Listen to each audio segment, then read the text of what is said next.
Yes, and welcome to this edition, special edition of Butch On Sports. Simply Butch is here, and as always, boys and girls, thanks for tuning in. Okay, yes, are you ready for the holidays, boys and girls? Tomorrow's the 4th of July. We're doing this around about after 10 o'clock here, Eastern Time, of course, here. You guys on the pack, or the left coast, as I call it. You got plenty of time. You do. You really do. You're still in daylight.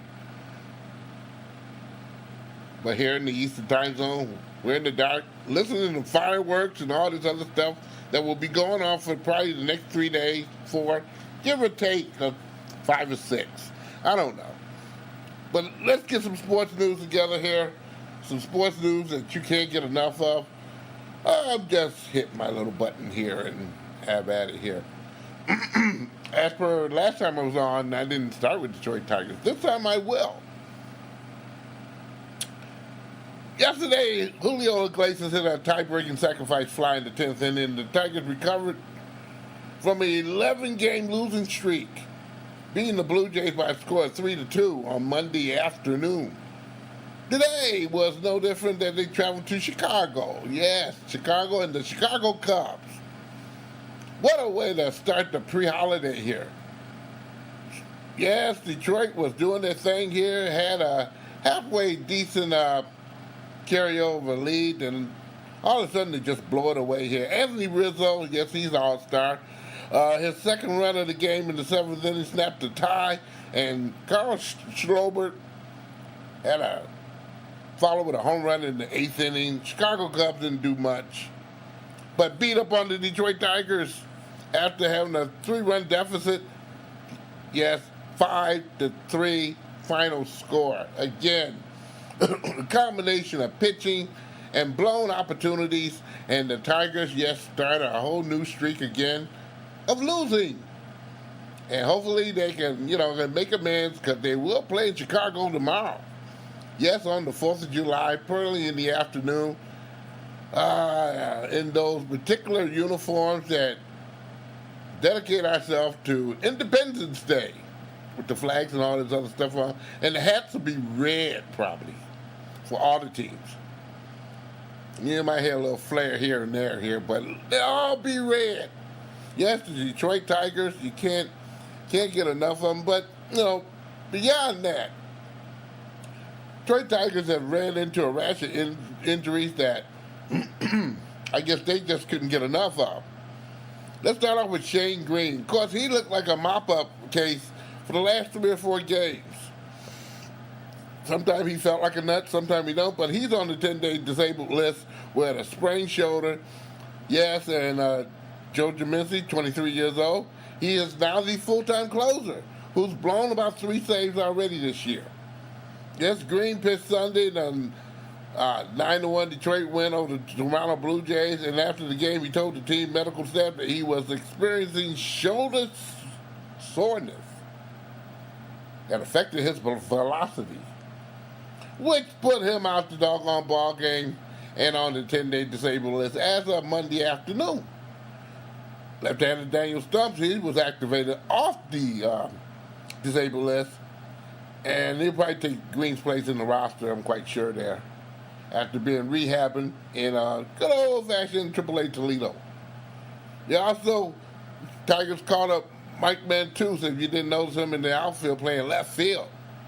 Yes, they called him up from the Mud Hens to take the spot of Leon Martin, who's placed on the 10-day disabled list as well for the Detroit Tigers. Grayson Greeny was sent to the Mud Hens.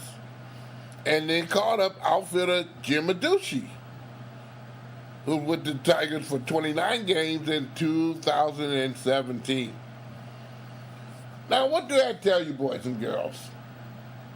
Absolutely nothing, but they're making switches on the flies, and the Tigers better get used to it. But as manager today of the Tigers said today, plain and simple, Ron Gardenhire, that, you got to add on runs when you got an opportunity, and you got to have some quality pitching. And we haven't done it. We let up off the gas pedal, and we don't concentrate. Well, then he's going to have to get them to concentrate a lot better. Or send some people more down to Toledo to get themselves together. Either one of the two boys and girls, the Tigers got to find a solution. Just stop throwing away games, because they have thrown away a good many when they were in the lead. However, something that failed them, either defense or pitching. And you got to have both to win. However, when you score a sufficient amount of runs, you should be able to carry over. And they're a young team. They're going to have to learn to win or get sent down to Toledo or Timbuktu, wherever you want to send them. But it can't be up here. You ain't got to go home, but you got to get out of here. Should be the theme for the Detroit Tigers from here on out to the rest of the season. Let me know you agree or disagree. Tell me. Detroit Pistons senior advisor is Stefanski. He grabbed two wingers in the second round of the NBA draft on June 21st, sometime back. Dwane Casey didn't have a complete staff, but now he's made it apparent where that staff is going on pretty good there. I'll tell you those adjustments in a moment here. Well, let's tell you about one. Jose Calderon, 1-year contract, $2.4 million for the Pistons. However, Luke Kennard, who is supposed to be a main portion of the Detroit Pistons lineup this year, suffered a knee strain yesterday in summer league practice. So Kennard will no longer be able to participate in the summer league play, and the Detroit Pistons announced late last night yesterday that they added on Max Hooper to the summer league roster. Max Hooper, boys and girls. Now let you know the lineup for the 2018 Detroit Pistons Summer League roster. Brought to you by nobody. Bruce Brown, a rookie from Miami, Florida, University of Miami. Kadeem Carrington, he's a 6'4" guard from Seton Hall. Larry Drew in his second year from New Orleans. Yes, he's a guard as well. Nenena Igwa, he's a center. He played for Grand Rapids Drive last year. However, he is 6'11". They're going to give him a workout. So have another player that they really depend on to do some damage this year for the Detroit Pistons from Marquette University, Henry Ellison. This is his third year, going on his third year. He has 2 years prior to, and he's playing his third year in the Summer League. He's 6'11", boys and girls, can shoot his eyes off if they let him. But how will this fold? And hopefully no one gets hurt. We move on with several players like Obi Enachashie. He's a rookie from Temple. He's 6'9". Eric Griffin. He's a 4-year Utah Jazz protege, 6'8" in stature. Okay, yeah. Johnny Hamilton, a center. He's 7-footer from Texas Arlington. He's a rookie. Reggie Hearn. There's 1 year in the business from Northwestern. Now, Max Hooper. Do you know who Max Hooper is? Now, if you're trying to fool yourself, Max Hooper was a great shooting guard who shot three-pointers like a hard shooting slop out of Oakland University. He played in the USA G League last year and did pretty doggone well as far as consistent bucket making. And I think the Pistons should take a great look at this guy here, because at Oakland University, this guy was a terror in shooting the basketball. I believe he has some NCAA records as well in shooting three-pointers. Yeah, take a look at him. Luke Kennard, I just mentioned, he's not going to be in the mix for the Summer League there. Scotty Lindsey from Northwestern. He's a rookie. He's 6'5" in stature. Zach Lofton, 6'4" from New Mexico State. Jamie Morris from Fairmont State. He played with the G League Grand Rapids Drive. But he qualified as a rookie because he was injured half the time. Kenny Speedy Smith. Okay? Or Kenneth Speedy Smith from Louisiana Tech. G League from the Grand Rapids Drive last year. Kyrie Thomas from Creighton University. Also a rookie, 6'4" in height. Kyle Washington, 6'9" from Cincinnati University, a forward and center.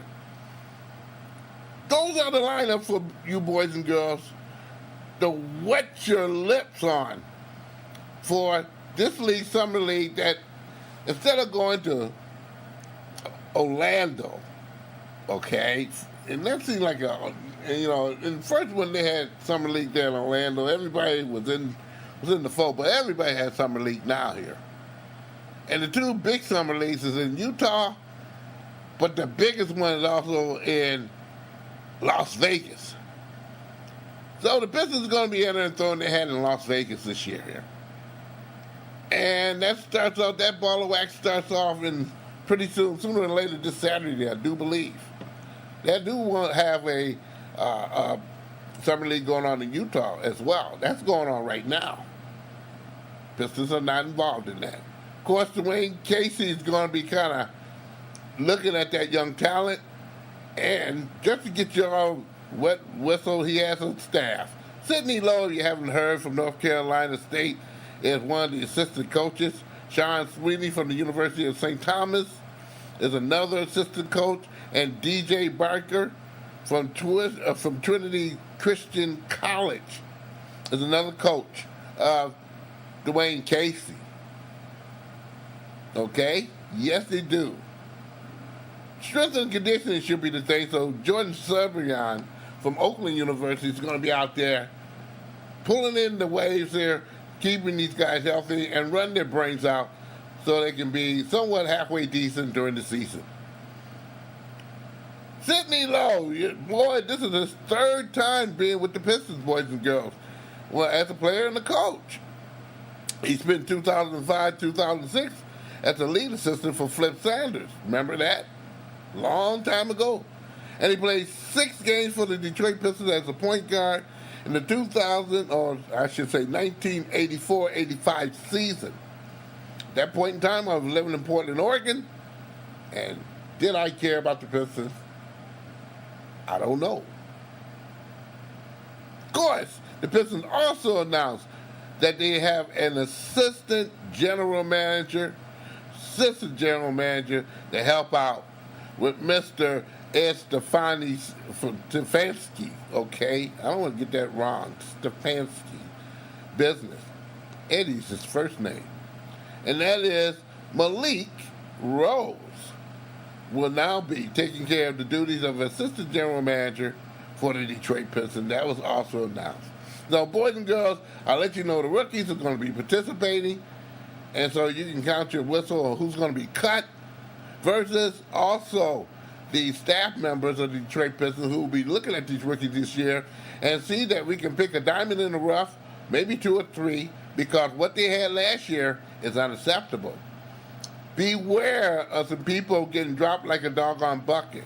And the people who were there last year, by golly, if they don't put up an effort second to none with these young kids coming in there and they do show something in Las Vegas, you can bet your bottom dollar that they're going to be gone. Yes, sir. Yes, indeed. Let me give you some information about the WWE first and foremost there. If you watch Raw or SmackDown, I watched them both here, they gave the lineup of what's going to be in the Extreme Rules, at least some of it there. But one of the big news that came out of WWE is Bray Wyatt was injured in a car accident on Friday when he sustained multiple injuries, according to WWE. Wyatt is one half of Monday Night's Raw Tag Team Champions, and he missed Monday night. Wyatt said, and then the story goes that Wyatt was en route to the airport for the past weekend Raw Live events when he was hit head on in an automobile collision, left his car totaled, and the wrestler somewhat hurt. He's right now was treated at Tampa Bay General Hospital, but he has been since now, and this is Wednesday. He's been released. So no further details is available right now. But I also took a look at JoJo Offerman was not there Monday either. Think about it, boys and girls. There's no further details, like I said, on Wyatt's injury.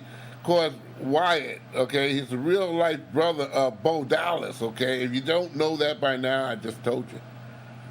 Yes, and Wyatt and Hardy, they are the Leashers of the world. We're set to defend the Raw Championship title against Dallas and Kurt Axel, the B team, okay, on July 15th pay-per-view Extreme Rules, which is currently unclear. Wyatt will be turned in the ring in time, however. Now, Wyatt's real name is Wyndham Lawrence Rotunda. Okay, that's Wyatt's real name.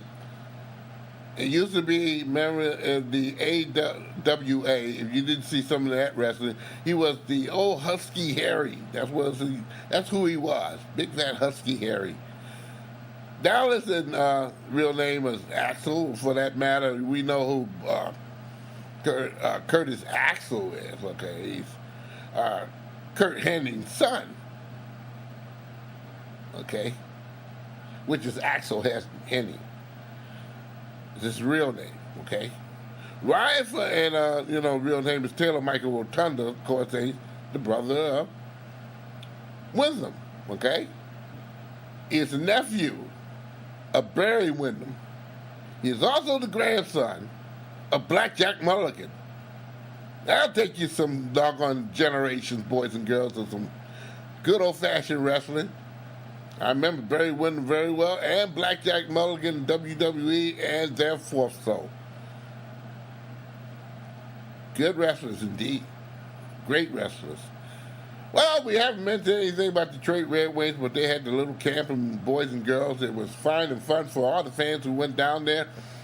Sold out little arena, their basement training grounds within the confines of Little Caesars Arena is the Detroit Red Wings place where these rookies had their say and showed the general public, as well as a lot of the coaches and staff members who belongs in Traverse City and be given a look at. And Rasmussen, and of course, their rookie of a sixth draft choice pick, they should be, there's no kidding, they should be there to satisfy the Detroit Red Wings beginning of the season in late September, early November, or October, I should say. But they added on yesterday Thomas Van Ock to a one-year contract and goaltender Jonathan Bernier to a 3-year contract. Now, Van, he's returning to the Red Wings after 48 games he played with them in the 16-17 campaign. He produced 38 points, 16 penalty minutes, and he was a thorn in the side when he was not injured. I repeat, when he was not injured, was a thorn in the side to people or players or other teams in the National Hockey League there. I should say he was a find, but they traded him for a defenseman and some draft picks, and, I think to the Florida Panthers. That's where he got sent out to. But he's back for 1 year. So let's see what comes out of this one. Is he going to be a permanent fitting, or are they going to use him for a package? The Red Wings also signed defenseman Mike Green to a 2-year contract. Green, 32, as a defenseman. Each of his 3 seasons with the team. He's registered, he shows some flash and some match, but every time or every season, his season's always cut short due to injury. It's got to be a point that it's got to be some scam or schemes in this particular there. Again, I think the Red Wings are looking for something as far as a trade where they can get a package in here, and they're getting prepared for it, and we haven't heard about it yet. So boys and girls, stay tuned. Stay tuned. Please stay tuned. After, and I say after, a week of suffering. Today, Julian Edmond, I've got it, some National Football League suffering there because we haven't heard nothing from the Lions. Of course, they're on vacation. Julian Edmond, okay, who was given a suspension last week for violation of the National Football League performance-enhancing drug policy, he put in his appeal today. And guess what, boys and girls? The NFL told him, get lost, sucker. Yes, he'll be serving that 4-game suspension. His appeal was denied. Also, the NFL was able to suspend San Francisco 49ers linebacker Reuben Foster. You know, he was wrapped up in some serious domestic violence stuff that, alleged that he had some hardware out there with his girlfriend. Okay? He pleaded no contest for the gun charge, and he's also arrested for marijuana possession this offseason as well. Yes, the NFL was able to do some goodies for him, although the charges were dropped on the domestic issue there, okay? The NFL say, oh, no. You're going to suffer too. He's got a 2-game suspension, and I'm quite sure he's not going to debate it or ask, for a appeal here. I think he's got to serve that and keep his mouth closed. Of course, these 2 particular players will be able to partake in practice when the training season comes along. Yes, they'll be able to partake that. But when the regular season comes, they'll be starting to serve those suspensions quick, fast, and in a hurry. With that, I'm saying here, that is enough of Butch On Sports for tonight, boys and girls. I tell you, I would like to be the first and foremost to tell you, and I will. Yes, please take it easy on the road and where you're going out to party and have a good time here. Please take it easy. The popos are out here ready to take you to jail with the quickness. So, hey, please be careful. And you're going to be drinking and all this other good stuff there. Hey, stay close to home or have a designated driver or whatever it may be. This is Butch On Sports. I'm simply Butch. Have a happy holiday here. Listen to me, of course, listen to me next Monday on the game. We're going to take some time off. We're going to check you out on a Saturday when the World Cup is going to town. The worst game I've seen so far this year, or since this Gold Cup, was the one with England and Colombia. I mean, I'm going to throw 4 or 5 red cards in that particular. That was a mess. Of course, England winning on some penalty kicks here, but that game was pretty exciting with the dueling of faking out and dropping on the ground, thinking they got hurt. And when they really meant it, no one did a doggone thing about it. Oh, well. Hey, Butch On Sports is a presentation of my Darling Production. Check me out on Facebook. Also, check me out on SIMPLYBUTCHTOO.Podomatic.com, okay? Do that for me here. You could do that, and also check me out The Game. Scott Nason's The Game, and also Scott Nason's YouTube channel as well here. For some Butch On Sports and other shows like The Game and Dave McKay, who's doing his thing right now here at, yes, the Sports Center bar here and grill. And also this Thursday show as well from Boston Pizza. I'm quite sure he's still celebrating Canada Day, but he might be on the air tomorrow or Thursday. So check him out. I'm going to enjoy the holiday. So, hey, y'all have at it here and have a great 4th of July. But please be safe here, okay? All righty now.